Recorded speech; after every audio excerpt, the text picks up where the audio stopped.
नमस्कार दोस्तों। डेट आज की 30 अक्टूबर 2025 है। स्वागत है आपका एटोरियल डिस्कशन में। आज तीन इश्यूज हम डिस्कस करेंगे, तीनों डिटेल से डिस्कस करेंगे। सबसे पहले हम आर्टिकल डिस्कस करेंगे फ्रीबीज एंड वेलफेरिज्म से संबंधित।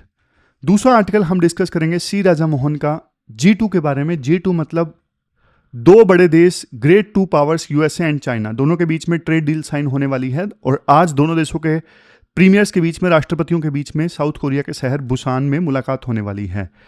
दोनों आर्टिकल से इंडियन एक्सप्रेस के हैं। फ्रीबीज वाला लिखा है SY Qureshi, farmer election commissioner, और नीचे वाला सी राजा मोहन। तीसरा आर्टिकल द हिंदू का है, छोटा सा आर्टिकल, फेडरलिज्म एंड फंड्स से संबंधित है। ये भी हम डिस्कस करेंगे। चलिए डिस्कशन स्टार्ट करते हैं। हमारी आज की डिस्कशन में first important article welfarism and freebies के इशू पर आधारित है। आपने सिलेबस में GS पेपर 2 से इस आर्टिकल को रिलेट कर सकते हो और SY कुरैशी के द्वारा ये आर्टिकल लिखा गया है, जो पहले चीफ इलेक्शन कमिश्नर रह चुके हैं। क्या कंटेस्ट है? देखो, जब भी इलेक्शंस होते हैं ना, पहले बोला जाता था कि ये डेमोक्रेसी यानी लोकतंत्र का सेलिब्रेशन है, क्योंकि इलेक्शंस में आम जनता वोट करेगी। लेकिन आज के समय में जो ये इलेक्शंस है ना, ये डेमोक्रेसी का सेलिब्रेशन नहीं रह गए हैं।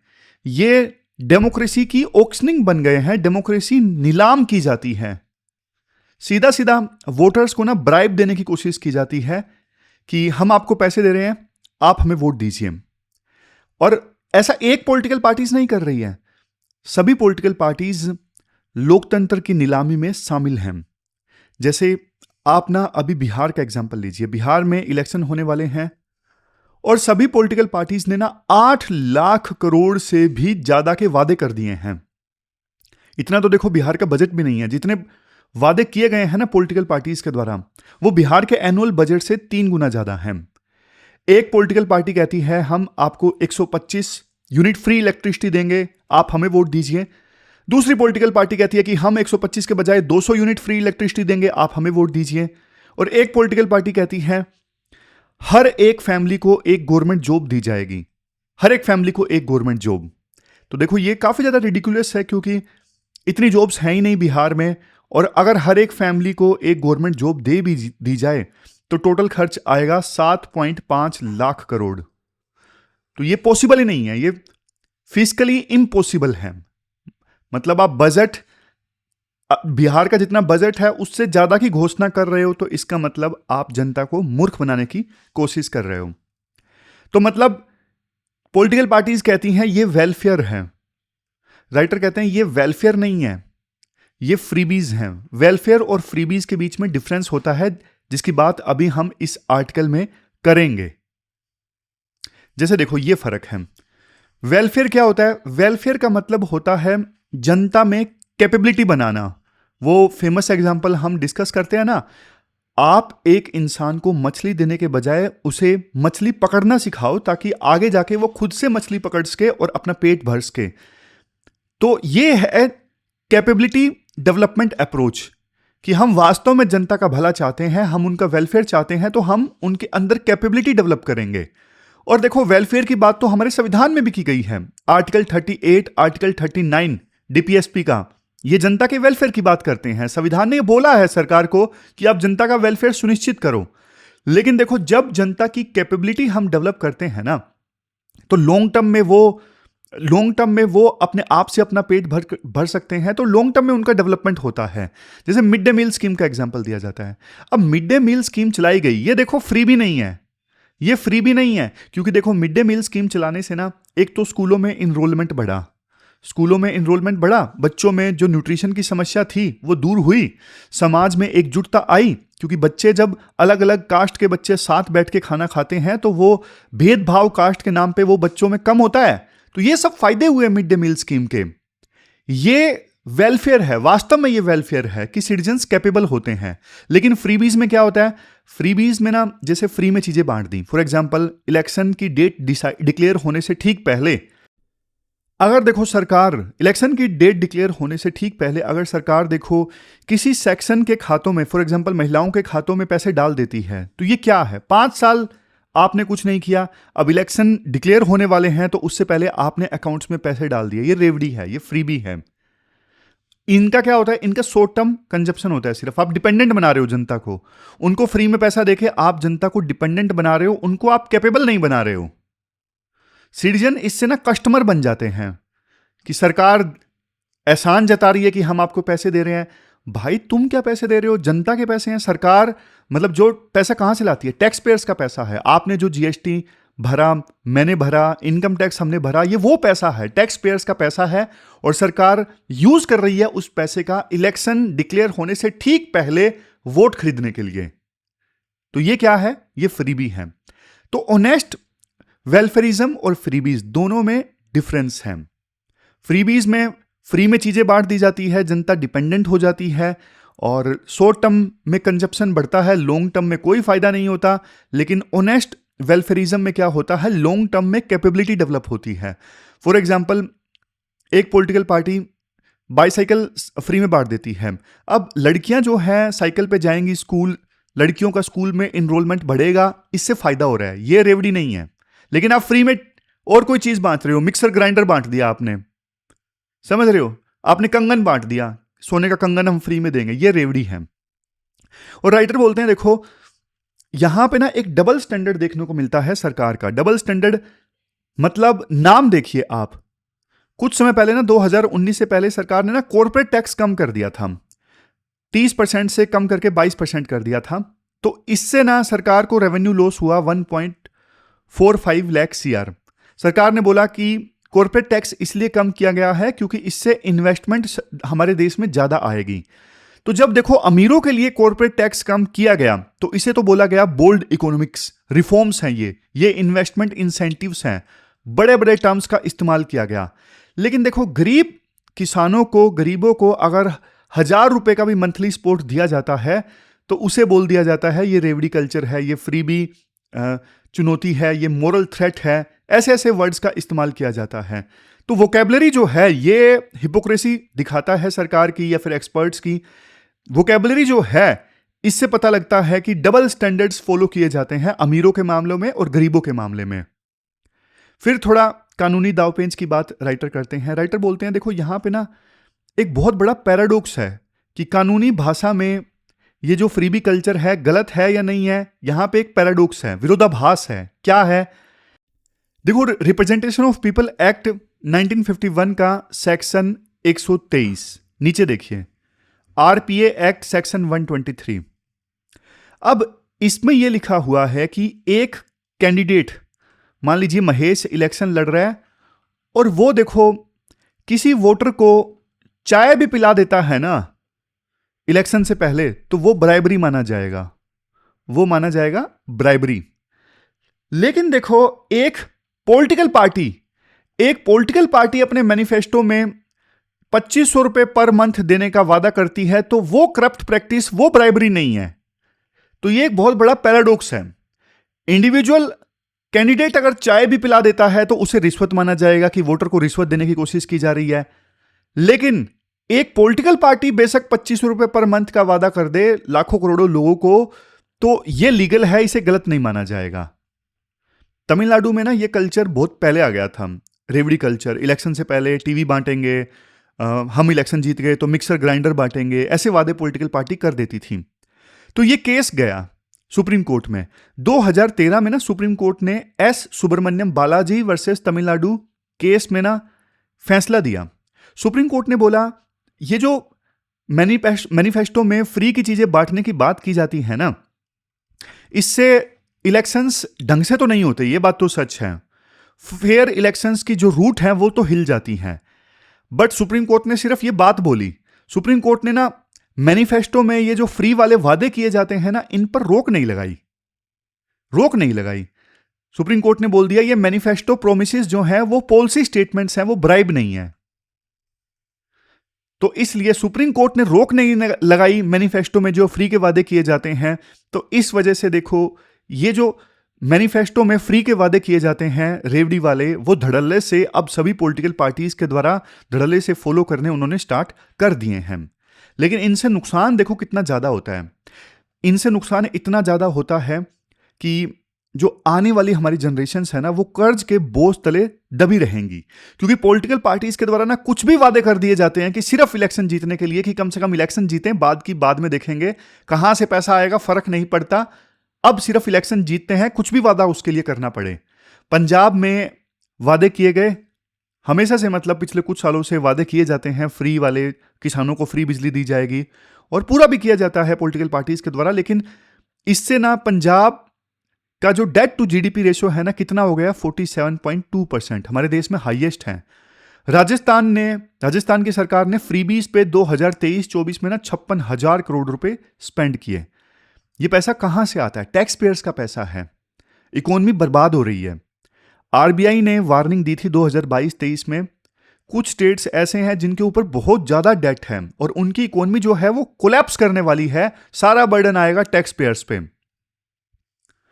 और फिर राइटर कुछ सक्सेस स्टोरीज भी बताते हैं, जैसे एनटीआर ने ना आंध्रा में 1980s में ये फ्री में चावल, फ्री में अनाज देने वाली स्कीमें स्टार्ट की थी, और इससे जो भुखमरी से डेथ होती थी आंध्र प्रदेश में, वो बच गई। बिहार में साइकिल वाली स्कीम मैंने आपको बताई, मनरेगा वाली स्कीम है, इससे एम्प्लॉयमेंट भी पैदा होता है, लेकिन सड़कें भी बनती हैं। तो ये कुछ सक्सेस स्टोरीज भी हैं, मतलब ऑनेस्ट वेलफेयर जो फ्रीबीज नहीं है। और राइटर बोलते हैं, देखो आज भी हमारे देश में ना 81 करोड़ जो लोग हैं, उन्हें 5 किलोग्राम फ्री ग्रेन मिल रहा है। तो इसका मतलब हमने सिर्फ डिपेंडेंसी क्रिएट की है, हमने कैपेबिलिटी उनकी क्रिएट की ही नहीं है। इतना पैसा अगर हम उनकी हेल्थ, उनकी एजुकेशन, उनको स्किल देने में लगाते तो आज देश कहां से कहां पहुंच चुका होता। 81 करोड़ लोग, बड़ा नंबर है जो फ्री राशन पे डिपेंडेंट है। ह्यूमन डेवलपमेंट इंडेक्स में आज भी हमारा स्थान 130वां है। देश के टॉप 1% लोगों के पास में 51.5% वेल्थ है। हर 3 में से एक बच्चा माल नरिश्ड है। तो इतना हम फ्री में देते हैं तो देश का सुधार क्यों नहीं हो रहा है? इसीलिए तो हम कैपेबल नहीं बना रहे हैं लोगों को, हम डिपेंडेंट बना रहे हैं। सॉल्यूशन क्या हो सकते हैं? सॉल्यूशन ये हो सकते हैं, जो पॉलिटिकल पार्टीज मैनिफेस्टो में फ्री वाले वादे करते हैं ना, वो ये भी बताएं कि भैया आप पैसा कहां से लाओगे। अगर आप ये बोल रहे हो कि मैं हर घर में एक को सरकारी नौकरी दूंगा, तो बताओ कितना खर्चा आएगा और इतना पैसा मैं कहां से लाऊंगा? क्या अलग से टैक्स लगाऊंगा या क्या करूंगा? फिर जो बालाजी 2013 के केस में सुप्रीम कोर्ट ने एक लूप होल छोड़ दिया और यह बोल दिया कि मैनिफेस्टो में अगर फ्री के वादे किए जाते हैं तो यह पॉलिसी स्टेटमेंट है, यह ब्राइब नहीं है, इसको खत्म किया जाए। यह एक्चुअल में ब्राइब है, यह पॉलिसी स्टेटमेंट नहीं है मैनिफेस्टो में फ्री के वादे करना। और next 6 month cooling of period. अब देखो पॉलिटिकल पार्टीज क्या करती हैं, 5 साल कुछ नहीं करेंगी, इलेक्शन के डिक्लेयर होने से ठीक पहले अकाउंट में पैसे डाल देंगी, फ्री भी स्कीम चला देंगी। भाई 5 साल पहले, 5 साल आपने कुछ नहीं किया और इलेक्शन डिक्लेयर होने से ठीक पहले आपकी आत्मा जाग गई कि ये तो बहुत बढ़िया स्कीम है, मैं इसे स्टार्ट करता हूं। ये गलत है, ये ब्राइब है। तो ये रोक लगाई जाए कि देखो इलेक्शन से 6 महीने पहले तक सरकार कोई ऐसी स्कीम लॉन्च नहीं करेगी। फिर नेक्स्ट है फुल फंडिंग डिस्क्लोजर, जो ये वाला पॉइंट है। बताए पॉलिटिकल पार्टीज की पैसा कहां से लाएंगी इन फ्रीबीज स्कीम को इंप्लीमेंट करने के लिए। लास्ट में राइटर बोलते हैं, देखो कैपेबिलिटी को इंसेंटिवाइज करो। जैसे स्किल अगर कोई लेगा तो उनको सरकार पैसे देगी। कंजम्पशन को इंसेंटिवाइज मत करो। कैपेबिलिटी अगर कोई अपनी खुद की डेवलप करता है तो उसे सरकार इंसेंटिवाइज करे, उसे फायदा पहुंचाए, ताकि ज्यादा से ज्यादा लोग अपने आप को कैपेबल बनाए और सरकार उनकी मदद करे कैपेबल बनाने में। तो ये पूरा आर्टिकल हमने डिस्कस किया। आप भी बताइएगा आपकी क्या राय है इस इशू के ऊपर, कमेंट बॉक्स में आप बताइएगा। चलते हैं अगले आर्टिकल की तरफ। इसके बाद नेक्स्ट आर्टिकल देखो, श्री राजा मोहन का इंडियन एक्सप्रेस से G2 के बारे में है।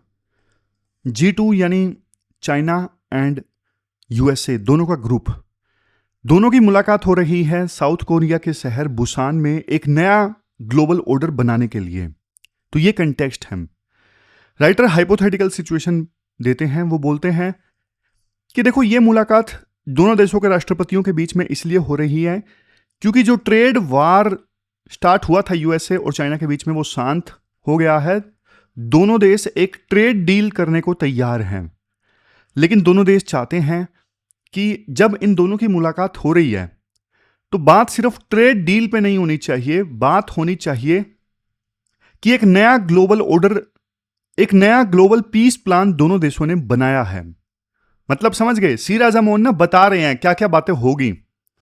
मतलब मुलाकात के बाद ये दोनों देश दुनिया के सामने क्या फेंकने वाले हैं, मीठी मीठी बातें करने वाले हैं, ग्लोबल पीस प्लान की बात करेंगे, वो सब सी राजा मोहन अपने इस आर्टिकल में बता रहे हैं।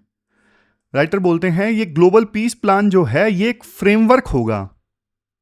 फ्रेमवर्क मतलब ये दोनों देश बोलेंगे कि देखो हम शेयर्ड रिस्पॉन्सिबिलिटी लेते हैं वर्ल्ड को पीसफुल बनाने की। तो ये एक नया वर्ल्ड ऑर्डर का इमरजेंस है कि देखो दो देश अब रह गए, बड़ी पावर चाइना और यूएसए।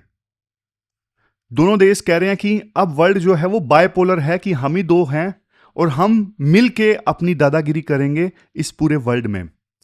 और जो ये ग्लोबल पीस प्लान डिक्लेयर करेंगे, ऐसा नहीं है कि वो बाइंडिंग कमिटमेंट होगी कि हाँ भाई तुम्हें ये कम करना है, मुझे ये कम करना है, इतने समय के अंदर हम ये एक्शन लेंगे। नहीं, ऐसा कोई पीस प्लान नहीं होगा।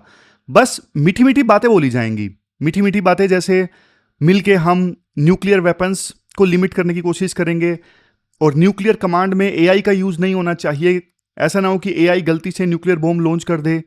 आउटर स्पेस ट्रीटी, आज के समय में देखो हर बड़ी जो पावर है वो स्पेस में सैटेलाइट्स को टारगेट करने के लिए अपनी कैपेबिलिटी डेवलप कर रहा है। तो इस चीज को रोकने के लिए आउटर स्पेस ट्रीटी पे काम करेंगे दोनों देश। और रशिया फैक्टर, मतलब ट्रंप की इच्छा ये है कि वो सी जिनपिंग के साथ अच्छे संबंध बना के रशिया पे प्रेशर डाले यूक्रेन वार को खत्म करने के लिए। तो ये बड़ी बड़ी बातें दोनों देश करने वाले हैं। और देखो ये जो ग्लोबल पीस प्लान इन दोनों देशों के द्वारा बनाया जाएगा ना, इसको बनाने में दोनों के अलग अलग मकसद हैं। ट्रंप का अलग मकसद है और जिनपिंग का अलग मकसद है। ट्रंप तो आपको पता है वो चाहते हैं कि मेरी जो इमेज हो पूरे वर्ल्ड में पीस प्रेसिडेंट वाली हो, ऐसा प्रेसिडेंट जो डील करता है, जो पीस लेके आता है। ऑलरेडी देखो काफी सीज फायर ट्रंप ने करवाए हैं, अफ्रीका में, मिडिल ईस्ट में, यूक्रेन में और आर्मेनिया अजरबैजान के बीच में, साउथ एशिया में।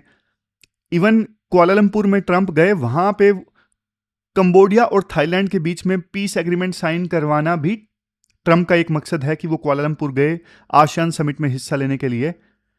टोक्यो के प्राइम मिनिस्टर ने ट्रंप को नोबेल पीस प्राइज के लिए नॉमिनेट किया है। और कोरिया में उनकी किम जोंग के साथ जो मीटिंग है वो भी प्रस्तावित है। ट्रंप का गोल सिंपल है कि मुझे पीस प्रेसिडेंट के तौर पे जाना जाए। और अगर देखो सी जिनपिंग भी इस बात पे ठप्पा लगा देते हैं तो ट्रंप की जो लेजिटिमेसी है पीस प्रेसिडेंट के तौर पे और भी ज्यादा बढ़ जाएगी। तो ये ट्रंप का लालच है कि वो चाइना के साथ में आके ग्लोबल पीस प्लान डिक्लेयर करने का। और दूसरी तरफ जिनपिंग है, देखो उनकी कार्य करने की जो शैली है ना वो अलग है। वो अपने आप को इस प्रकार से दिखाना चाहते हैं कि चाइना ग्लोबल ऑर्डर को प्रोटेक्ट कर रहा है। उन्होंने ऐसे ऐसे इनिशिएटिव लॉन्च किए हैं। देखो चाइना ने जिनपिंग की लीडरशिप में ऐसे ऐसे इनिशिएटिव लॉन्च किए हैं, global development initiative, global civilisation initiative, global governance initiative, global security initiative. तो मतलब इनका जो काम करने का तरीका है ना वो अलग है। ये अपने आप को ना विजनरी दिखाना चाहते हैं कि मैं विजनरी लीडर हूं जो सिविलाइजेशन की बात करता है, जिसके पास में विजन है। और जिनपिंग ये दिखाना चाहते हैं कि अब यूएसए के बराबर खड़ा है चाइना और यूएसए का इक्वल पार्टनर है वर्ल्ड के बड़े इश्यूज को मैनेज करने में। हम बराबर के हिस्सेदार हैं, बराबर की वेटेज है चाइना के पास में भी, और यह बात यूएसए खुद मानता है। तो यह साबित करने का लालच है सी जिनपिंग का, तभी ये ट्रंप के साथ मिलकर ग्लोबल पीस प्लान डिक्लेयर करेंगे। और असल में देखो इससे कुछ पीस पूस आएगा नहीं, दोनों का अपना अपना लालच है कि हाँ बोल देंगे। क्योंकि देखो आज का जो युग है ना वो कैसा युग है, कोल्ड वार से कंपेयर कीजिए। कोल्ड वार में दो देश थे, दो सुपर पावर थी, यूएसए यूएसएसआर, दोनों आपस में लड़ रहे थे। कन्फ्लिक्ट किस चीज का था? आइडियोलॉजी का था।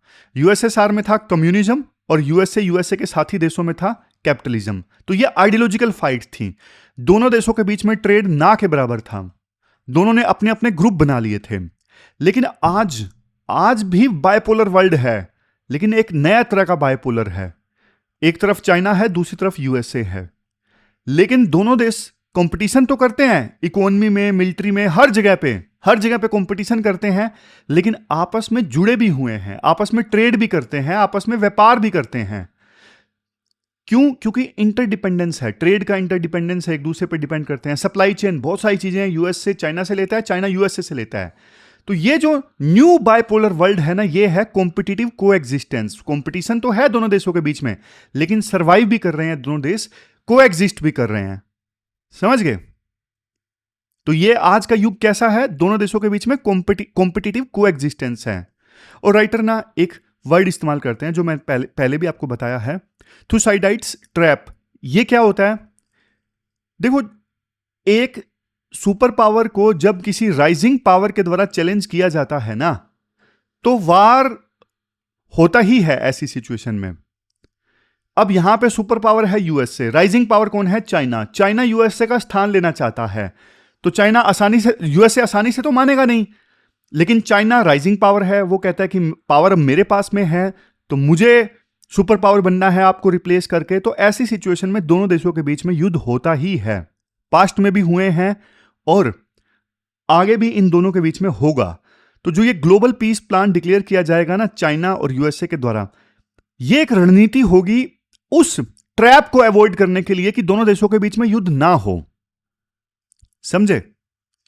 लेकिन देखो, जब ये दो देश मिलकर ग्लोबल पीस प्लान बनाएंगे, नया बाइपोलर वर्ल्ड इमर्ज होकर आ रहा है, तो इंडिया जैसे देशों के लिए दिक्कत है। क्यों दिक्कत है? इन दोनों को ना, मतलब इंडिया को ना, इन दोनों में से किसी एक को चूज करना पड़ेगा। पहले हम क्या कर लेते थे, हमारी पहले पॉलिसी थी नॉन अलाइनमेंट की, कि हम इशू के बेस पे डिसाइड करेंगे कि हम किसका साथ देंगे। अब हम बोलते हैं कि हमारी पॉलिसी है मल्टी अलाइनमेंट की, हम सबके साथ में जाएंगे। लेकिन जब देखो वर्ल्ड बाइपोलर बन जाएगा, सिर्फ दो ही बड़ी पावर बचेगी, तो हमें दोनों में से किसी एक का साथ देने का हमारे ऊपर प्रेशर रहेगा। हमारे पास में जो ऑटोनमी है डिसीजन लेने की, वो धीरे धीरे खत्म होती जाएगी। क्योंकि बाइपोलर वर्ल्ड ऑर्डर जब बनता है ना, दो ही बड़ी पावर रह जाती हैं, तो मिडिल पावर जैसे इंडिया, जापान, जर्मनी, इनका इन्फ्लुएंस कम हो जाता है और इनके पास में स्कोप कम बचता है दोनों पावर्स के साथ में रिलेशन अच्छा रखने का। इन मिडिल पावर्स को चाहिए कि वर्ल्ड जो है वो बायपोलर नहीं बनना चाहिए, वर्ल्ड बनना चाहिए मल्टीपोलर, जिसमें बड़े सारे पोल्स हों और पावर जो है वो रिलेटिवली इक्वली डिस्ट्रीब्यूटेड हो। ऐसा ना हो कि दो ही बड़े पावर्स के पास, दो ही जो देश है उनके पास में ज्यादा पावर और बाकी तो छोटे छोटे पोल्स, यानी छोटी छोटी पावर्स। ऐसा नहीं होना चाहिए। वर्ल्ड होना चाहिए मल्टीपोलर, यानी कई सारे पावर के इक्वल पोल्स, ऐसा होना चाहिए। यह सिचुएशन इंडिया जैसे देशों के लिए बेस्ट है। तो यह पूरा आर्टिकल हमने डिस्कस किया सी राजा मोहन का। चलते हैं आगे। इसके बाद नेक्स्ट आर्टिकल देखो, फेडरलिज्म एंड फंड्स से संबंधित है। आपने सिलेबस में जीएस पेपर सेकंड के इस टॉपिक से आर्टिकल को रिलेट कर सकते हो। देखो, एक ना सेंट्रल गवर्नमेंट की पीएम श्री स्कीम है, पीएम श्री स्कीम। अब इस स्कीम में क्या किया जा रहा है, पूरे देश में ना 14,500 स्कूल्स को ना मॉडल इंस्टीट्यूशंस बनाया जा रहा है। मतलब ऐसा मॉडल इंस्टीट्यूशन जिसको बाकी स्कूल भी फॉलो करें। और इन 14,500 स्कूल्स को जिनको मॉडल इंस्टीट्यूशन बनाया जा रहा है इस स्कीम में, इनमें ना नेशनल एजुकेशन पॉलिसी जो है वो इंप्लीमेंट की जाएगी। अब ये जो स्कीम है ना पीएम श्री स्कीम, ये है सेंट्रली स्पॉन्सर्ड स्कीम। क्या है? सेंट्रली स्पॉन्सर्ड स्कीम है, पैसा सेंटर से आएगा, इंप्लीमेंट स्टेट करेंगे। लेकिन जो अपोजिशन वाले स्टेट्स हैं ना, जहां पे अपोजिशन की सरकारें हैं, जैसे केरला है, तमिलनाडु है, वेस्ट बंगाल है, वो इस स्कीम का ना कर रहे हैं विरोध। वो तो बल्कि नेशनल एजुकेशन पॉलिसी का भी विरोध कर रहे हैं। वो बोलते हैं कि नेशनल एजुकेशन पॉलिसी सही नहीं है, इसमें कम्युनल बायस है, एंटी साइंटिफिक कंटेंट को प्रमोट किया जाता है नेशनल एजुकेशन पॉलिसी में। तो उन राज्यों ने ना इस पीएम श्री स्कूल स्कीम को भी इंप्लीमेंट करने से इनकार कर दिया। उन्होंने बोला कि ये सेंटर की स्कीम हम नहीं इंप्लीमेंट करेंगे। ये एक प्रकार से फेडरलिज्म के भी अगेंस्ट है, क्योंकि एजुकेशन जो है वो कॉन्करेंट सब्जेक्ट है। जब एजुकेशन में हम चीज़ें इंप्लीमेंट कर रहे हैं तो आप क्यों थोप रहे हो अपनी आइडियोलॉजी हमारे ऊपर में। तो इसलिए अपोजिशन वाले जो स्टेट्स हैं ना, उन्होंने इस स्कीम को इंप्लीमेंट करने से इनकार कर दिया, पीएम श्री स्कीम। अब इसके खिलाफ सेंट्रल गवर्नमेंट ने एक स्टेप उठाया। सेंट्रल गवर्नमेंट जो समग्र शिक्षा स्कीम के तहत पैसा देता है राज्यों को एजुकेशन के लिए, तो सेंटर ने क्या किया, तमिलनाडु को ना इस स्कीम के तहत पैसा ही नहीं भेजा। समग्र शिक्षा स्कीम के तहत सेंटर ने बोला आपने पीएम श्री स्कीम को इंप्लीमेंट नहीं किया, इस वजह से हम आपको समग्र शिक्षा स्कीम के तहत पैसा नहीं देंगे। और तमिलनाडु चला गया सुप्रीम कोर्ट में सेंटर के अगेंस्ट। तमिलनाडु ने बोला यह गलत है, हमें एक प्रकार से ब्लैकमेल किया जा रहा है पीएम श्री स्कीम को इंप्लीमेंट करने के लिए, यह फेडरलिज्म के अगेंस्ट है, स्टेट्स की ऑटोनॉमी के अगेंस्ट है। लेकिन अब कुछ ऐसा हुआ जो चौंकाने वाला है। क्या हुआ? केरला जो विरोध कर रहा था इस पीएम श्री स्कीम का, केरला ने एक एमओयू साइन किया सेंटर के साथ में कि हम इस स्कीम को इंप्लीमेंट करेंगे। तो वो केरला जो इस स्कीम के अगेंस्ट था वो इसे इंप्लीमेंट करने के लिए राजी हुआ, उसने एमओयू साइन किया। लेकिन देखो जब एमओयू साइन हुआ तो केरला सरकार के अंदर ही कन्फ्लिक्ट आ गया। केरला में अभी एलडीएफ की सरकार है और एलडीएफ के दो एलाइज हैं, एक है सीपीआई और एक है सीपीआई एम। तो दोनों में से एक ने बोला कि इस मतलब ये जो एमओयू आपने सेंटर के साथ में साइन किया है, क्यों साइन किया है? आप तो विरोध कर रहे थे इस स्कीम का, लेकिन अब आपने एमओयू साइन कर लिया। तो एक जो एजुकेशन मिनिस्टर हैं वो कहते हैं कि भैया मैंने इसलिए साइन किया है क्योंकि हमें समग्र शिक्षा स्कीम के तहत पैसा मिलेगा। अगर हम इस एमओयू को साइन नहीं करेंगे तो समग्र शिक्षा स्कीम के तहत हमें पैसा नहीं मिलेगा तमिलनाडु की तरह, और फिर पैसा नहीं मिलेगा तो हम टीचर्स की सैलरी नहीं दे पाएंगे, काफी महीनों की सैलरी उनकी इकट्ठा हो जाएगी। तो हमने जो एमओयू साइन किया है ना, ये साइन किया है समग्र शिक्षा स्कीम के तहत फंड लेने के लिए। समझे? मतलब एजुकेशन मिनिस्टर कहते हैं सैद्धांतिक तौर पे अभी भी हम इस स्कीम के अगेंस्ट हैं, नेशनल एजुकेशन पॉलिसी के अगेंस्ट हैं। लेकिन राइटर कहते हैं ये देखो दुखद बात है कि सेंट्रल गवर्नमेंट जो है वो पैसों का लालच देके, पैसों के नाम पे ब्लैकमेल करके स्टेट्स की जो पॉलिसीज है वो चेंज करवा रही है। और केरला की सरकार ने भी घुटने टेक दिए। हालांकि अभी उन्होंने एमओयू को होल्ड पे रखा है। जब केरला की सरकार के अंदर ही कन्फ्लिक्ट आ गया तो उन्होंने अभी फिलहाल इस मामले को देखने के लिए, एमओयू को स्क्रूटिनाइज करने के लिए, छानबीन करने के लिए एक सब कमेटी बनाई है। लेकिन देखो फिर भी राइटर बोलते हैं केरला की सरकार का घुटना टेकना सही नहीं है। उनको तमिलनाडु की तरह सेंट्रल गवर्नमेंट के अगेंस्ट में कोर्ट में जाना चाहिए था, सुप्रीम कोर्ट में जाना चाहिए था और इसको चैलेंज करना चाहिए था। क्योंकि देखो पीएम श्री स्कीम 14,500 स्कूल्स को मॉडल स्कूल बनाती है, बट केरला में एजुकेशन का लेवल ऑलरेडी अच्छा है। केरला में सुपीरियर लर्निंग आउटकम मिली है, near universal gross enrolment ratio है, सभी बच्चे स्कूल जाते हैं, हाई रिटेंशन रेट है, ड्रॉप आउट काफ़ी कम है, स्कूलों में इंफ्रास्ट्रक्चर मॉडर्न है। तो ऑलरेडी जब केरला के स्कूल अच्छे कर रहे हैं तो पीएम श्री स्कीम यहाँ पे रिडंडेंट रहेगी, मतलब ज़्यादा काम की रहेगी नहीं, क्योंकि ऑलरेडी वो अच्छा कर रहे हैं। लेकिन फिर भी देखो केरला की सरकार पीएम श्री स्कीम मानने के लिए राजी हुई, वो गलत है, कोर्ट जाना चाहिए था। ये राइटर का मेन पॉइंट है। और फंड लेने के लिए फेडरलिज्म और स्टेट ऑटोनॉमी को कॉम्प्रोमाइज नहीं किया जा सकता। फंड के नाम पे इन दोनों इश्यूज को ताक पे नहीं रखा जा सकता, इग्नोर नहीं किया जा सकता, फेडरलिज्म को और स्टेट ऑटोनॉमी को। तो ये पूरा आर्टिकल हमने डिस्कस किया। ये थी हमारी आज की डिस्कशन। लास्ट में क्वेश्चन देख लेते हैं जो आपको अटेम्प्ट करना है। लास्ट में देखो ये क्वेश्चन आपको अटेम्प्ट करना है। जो हमने फ्रीबीज और वेलफेयर वाला आर्टिकल डिस्कस किया था ना, उस पे बेस्ड है ये क्वेश्चन। 15 मार्क्स का क्वेश्चन है और आंसर आपको 250 वर्ड्स में देना है। तो ये थी हमारी आज की डिस्कशन। कल मिलते हैं फिर से एक नई डिस्कशन के साथ। तब तक आप अपना ध्यान रखिए, अच्छे से पढ़िए। Thank you very much for discussion.